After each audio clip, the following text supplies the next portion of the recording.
Prince William and Kate Middleton's disastrous royal tour is proof they need to step up as the future of the monarchy. The Duke and Duchess of Cambridge are nearing the end of their 8-day tour of Belize, Jamaica and the Bahamas, of a visit that was met with more criticism than their previous engagements abroad. The tour was supposed to be in celebration of the Queen's Platinum Jubilee, which marks her 70 years on the throne. Welcome to Royal Pancakes. If you are new here, please don't forget to subscribe and click the notifications bell, so you don't miss any news about the British monarchy. The Queen is head of state of 14 Commonwealth countries, almost all of which are former colonies of the British Empire.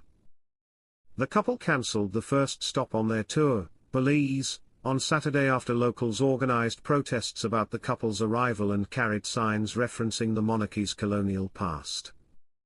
They were met by more protesters in Jamaica, who argued that the UK should pay reparations for the slave trade. And, according to reports from The Independent and Harper's Bazaar, Jamaica is in the process of removing the Queen as its head of state. Later, the Duke and Duchess were criticised after photos of them greeting children through holes in a wire fence on a football field in Kingston, Jamaica were released on Tuesday, Newsweek reported. The planning and recon that goes into every step of these engagements is next level, so how did no one think to avoid certain imagery? This is why diversity on a team matters, royal author Omid Scobie wrote on Twitter, speaking of the palace organisers.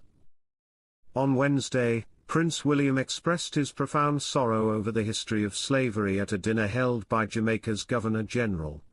But his comments were criticised by protesters, who said he did not take responsibility for the monarchy's role in slavery, The Independent reported. The British royal family has turned a blind eye to its racist past. Queen Elizabeth I was connected to Britain's slave trade in the 1500s. The monarch publicly supported Captain John Hawkins, who captured 300 Africans and exchanged them for hides, ginger, and sugar in 1562. And Queen Elizabeth II has never publicly apologized for her ancestors' involvement, as Insider has previously reported. The tour could have been an opportunity for William and Middleton to acknowledge the monarchy's past mistakes, and to show that they are working towards a better future.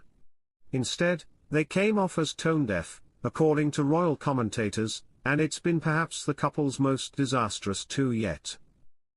The future king and queen consort, William is second in line for the throne, have previously been praised for modernizing the monarchy, particularly for their work on breaking the stigma surrounding mental health.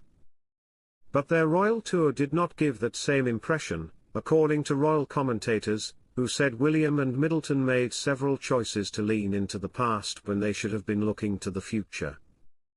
For example, Middleton opted to wear a white dress and matching fascinator at an engagement in Jamaica on Thursday. It was reminiscent of an outfit the Queen wore while touring the Commonwealth in the 1950s, according to royal commentator Amanda Matter. At that time, of the Queen's visit, Jamaica was still a colony. Many are looking at that choice and wondering why that is something to be celebrated, Matter told Insider. At a time when there is tension bubbling to the surface as a result of colonial history, these throwbacks are coming off as tone-deaf and unhelpful, Matter added. When paired with William's remarks on slavery, we are left with a disconnect between the words being spoken and the actions on display. Jack Royston, a royal correspondent for Newsweek, told Insider that this tour was always going to be different, particularly in Jamaica.